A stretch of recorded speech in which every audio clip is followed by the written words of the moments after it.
అని అడిగితే వాళ్ళు చెప్తుంది ఏంటంటే 3 రోజులు హాలిడే వచ్చింది, లీగల్ ఒపీనియన్ తీసుకుంటున్నాము. ఈ కేసులో లీగల్ ఒపీనియన్ చాలా అవసరము కాబట్టి లీగల్ ఒపీనియన్ తీసుకొని మేము చేస్తాము. మధ్యలో సెలవులు హాలిడేస్ అవి వచ్చింది, త్వరలోనే చేస్తాము.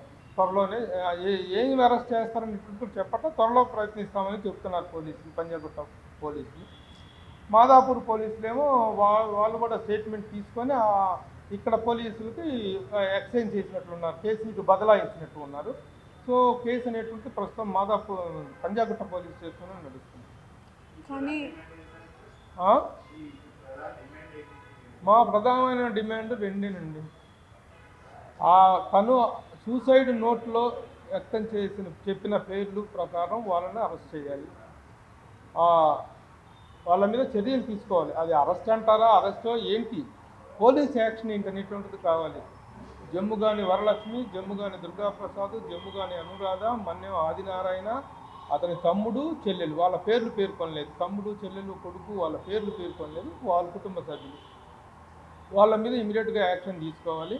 అలాగే ప్రజల క్షేమం దృష్ట్యా, జరుగుతున్న నేరాల దృష్ట్యా సీసీటీవీ కెమెరాలు అనేటువంటివి ఎక్కడా నగరంలో ఎక్కడా పనిచేయటం లేదనేటువంటి దానికి ఇదే ఒక ఉదాహరణ. వాళ్ళే పోలీసులే చెప్పారు, దాదాపు ఆ చుట్టుపక్కల 60-70 కెమెరాలు ఉండండి, కాకపోతే 30 కెమెరాలు కూడా పనిచేయటం లేదండి. నేను ప్రెస్ మీట్ పెట్టి ఈ విషయాన్ని ఉన్నతాధికారుల దృష్టికి తీసుకెళ్తాను అని చెప్పి నేను పంజాగుట్ట మాదాపూర్ పోలీసు వాళ్ళతో చెప్తే, చెయ్యండి సార్, ఆ పని చేయండి, మమ్మల్ని ఏం చేయమంటారండి, మీరు ఆ పని చేస్తారన్నా జరుగుతుందేమో.